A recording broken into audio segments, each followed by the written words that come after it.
Imagine this. You're 25 years old, packed shoulder to shoulder inside a tiny military plane that feels more like a metal bus with wings. 44 of your closest friends breathe and shout and sing around you. You're part of the old Christians rugby team from Uruguay, young, loud, overflowing with life in that reckless way only people who believe they're invincible can be. The cabin smells like sweat, cheap cologne, and warm laughter. Someone's passing around a bottle of wine. Another guy strums a guitar that's missing 2 strings, but no one cares. The music is off-key. The jokes are ridiculous, and yet it's perfect. You laugh so hard your stomach hurts, and someone drops into the seat beside you, hair messy, cheeks flushed, telling a story you've already heard 3 times, but you listen anyway because this is what being alive feels like. You glance out the window. The Andes stretch beneath you like a frozen kingdom, endless teeth of white ice catching the late afternoon sun. A world untouched by time. Life feels golden. Life feel permanent. Life feels like it will stay exactly this beautiful forever. Then the pilot's voice crackles over the intercom. Calm, routine, boring.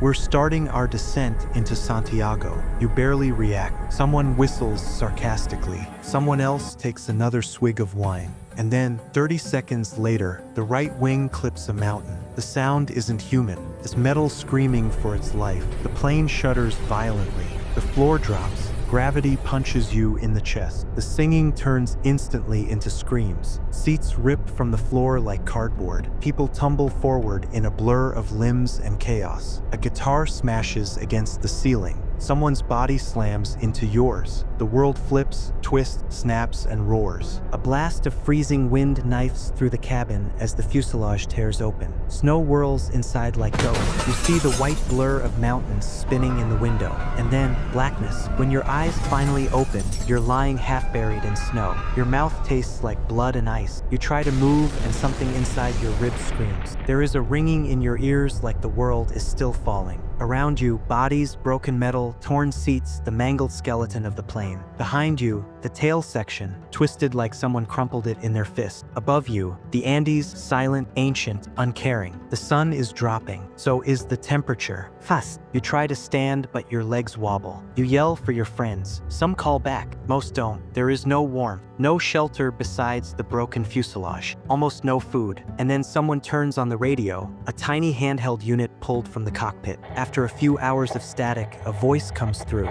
The search teams have called off the rescue. You sit there in the snow, staring at nothing. You are officially dead, but you are still breathing. And the only way out of this place is going to ask something of you no human being should ever have to give. Welcome to Phantom Archive. If you've never heard this story, you're about to enter one of the darkest, most extraordinary survival epics in human history. Friday, October 13th, 1972. Uruguayan Air Force Flight 571 takes off from Montevideo carrying 45 souls. The team, coaches, friends, family, even a few moms who just wanted to watch their boys play rugby in Chile. They stop overnight in Mendoza because storms choke the Andes with snow, fog, and winds that can rip a wing clean off. But the next day, the skies seem calmer, and the pilots believe they can make the crossing. They believe wrong. At 3:34 p.m., the co-pilot radios casually, "We're over Curacao, beginning descent." But they're not over Curacao. They're still deep inside. They're still deep inside the Andes, smothered in cloud, surrounded by mountains taller than anything in their flight path. They descend straight into death without knowing it. 10 minutes later, the Fairchild slams into a ridge at 220 miles an hour. The left wing is shredded instantly. The right wing tears away next. Fuel tanks explode outward in a cloud of white snow.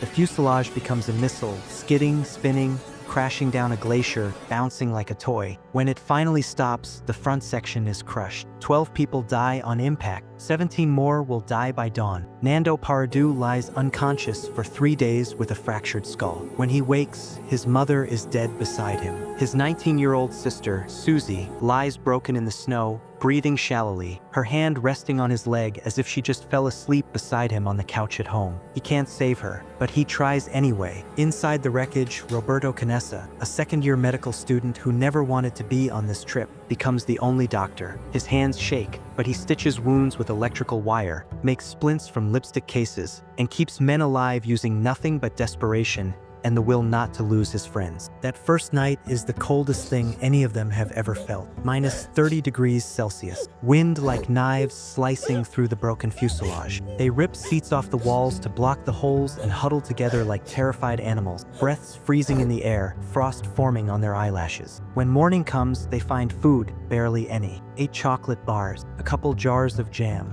a few tins of mussels, 1 bottle of wine, 45 people, then 33, then 29. The food lasts 8 days. By day 10, they are eating strips of leather torn from suitcases, trying to trick their stomachs into feeling full. Their bodies shrink, their cheeks hollow, their lips crack until they bleed. Hope starts to rot. Then the mountain strikes again. On day 17, an avalanche crashes down the slope and buries the fuselage under 20 feet of snow. It happens in seconds, a thunderous roar, then darkness, then suffocation. 8 more die instantly. The surviving boys dig upward with bare, frozen hands for 12 hours. 12 hours in darkness. 12 hours gasping for air. 12 hours wondering if there is even a surface above them. When they finally break through, gasping in the moonlight, half their group is dead. Something inside them breaks, and something else hardens. No rescue is coming. No one even knows where they are. So the only way to survive is unthinkable. Inside the snow cave they've dug, Roberto stands up and whispers, "We have to eat the bodies. If we don't, we will all die." Silence, tears, prayer. A few shout that they would rather starve. Then Nando speaks, voice cracking, heart breaking. "If my sister dies, use her body so the rest of you can live. I give permission."